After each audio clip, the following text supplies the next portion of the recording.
One of the big challenges with the subprime crisis and credit crunch was that banks were unable to put a real value on their assets.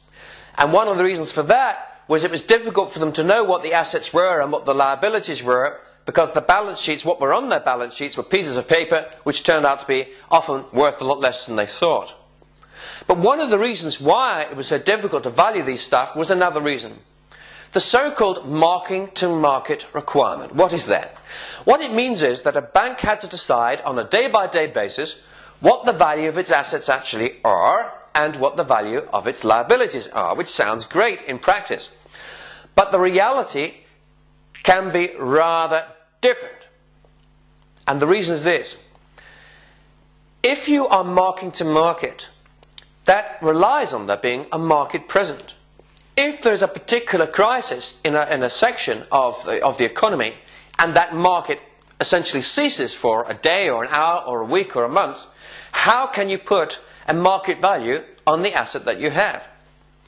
And let's take a house. Suppose you own a home and your intention is to keep it for the next 5, 10, 15 or 20 years and to sell it on retirement.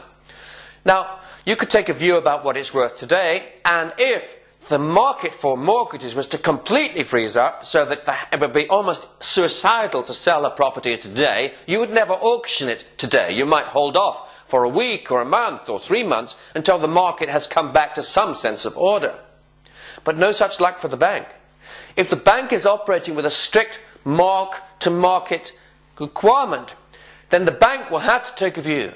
If I had to auction these 100,000 homes that we own on our books, that we've repossessed recently, what would the value be if they were all sold in the next 3 hours, or 6 hours, or 12? Well, that's a crazy test. For a start, if you really were to dump 100,000 homes onto the market, you'd saturate the market in no time.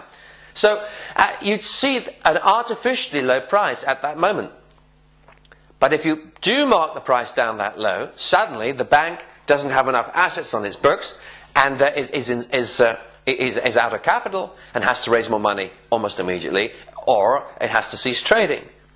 So the mark-to-market test, while being very helpful from an accounting point of view, was actually responsible in a way for producing some of the crisis. Now, there is another view. You could take a view, if this was your own house, you might say, well, you know, there's no way I'm going to auction it tomorrow. I might hold on for another 3 or 6 or 12 months. I'm not insolvent. I can manage the situation. I'll rent it out for a few more months or something like that, or even just sit on the property. But there's no way I'm going to auction it for only 15% of what I think it will be actually worth.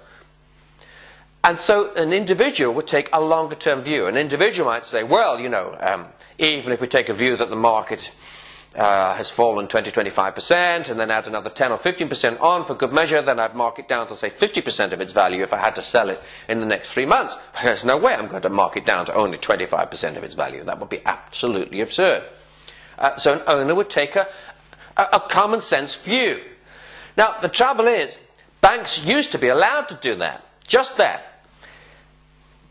But guess who was taking the common sense view? The banks themselves. And of course, if a bank is taking a common sense view about its own assets, that can be very, very worrying to shareholders, because they're saying, well, I don't believe a single thing this bank says anymore. They say they're taking a common sense view of their assets, but I bet the assets are actually worthless. They're just saying that to keep their share price up and to stop themselves from having to cease to trade. And so that's why the mark-to-market test is an important one. And you could say that even if banks were allowed to take their own view and to say what the basis is on which they are valuing those assets, that shareholders will still take, well, the most conservative estimate probably, or they'll just start selling the shares if they're really worried, and we've seen that happening recently. So are there any other alternatives to marking to market? Well, yes there are, as I say, but they have to be clear, transparent. It may mean that you have to give 2 values for a certain asset. You'd say this is the strictly marking-to-market value, as it is today. This is an average of the asset value over the previous 3 years, marked down by an arbitrary 30% for an immediate sale or whatever. Now, all of these valuation systems have their own problems, but we will see changes in the way in which some of these assets can be valued in future, in order to prevent total pandemonium in the in the markets when markets cease to function. Let's look at an example.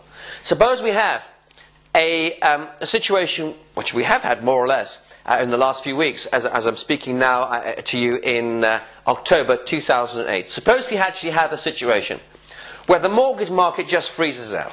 It is absolutely impossible to get a mortgage for any property. Well, please don't tell me that there's a normal real estate market at that point. A normal real estate market would be what the prices would be if mortgage money was flowing freely at, let's say, 1% above the base rate for the Bank of England or the America's rate, and so on. Because historically that's what it's been. But if you get a situation where there's no mortgage unless it's 3% or more above that base rate, and even there it's very difficult because you have a huge amount of equity before the bank will lend you any money, and so on. We have to say that the normal market conditions are not operating. And it's nothing to do now with the housing market itself. It's to do with the banking system and the inability they have to lend to each other and to lend to anybody else. Now, in that process where the market has essentially stopped, it seems a little crazy to try to work out what the value of your real estate portfolio is based on a distressed auction of a stack of properties tomorrow morning by another bank, and then saying, oh, well, that must be the price of all our stock. That's the real value of all our stock. And because you wouldn't do that in your normal life, it seems a little crazy to ask banks to do that in their lives. But if you are going to suspend the marking to market test, then you could only do it, I think, for a very short period, for very strict criteria, and with permission of an external body. In other words, the Federal Reserve or the Bank of England or would have to say, we're changing the rules for the next 8 weeks to allow a slightly less severe test. And that means that the amount of capital required by these financial institutions will be less. Now, these are complicated things. There are no easy answers. But these are just the sort of issues that will continue to cause debate amongst financial regulators for the next 5 to 10 years.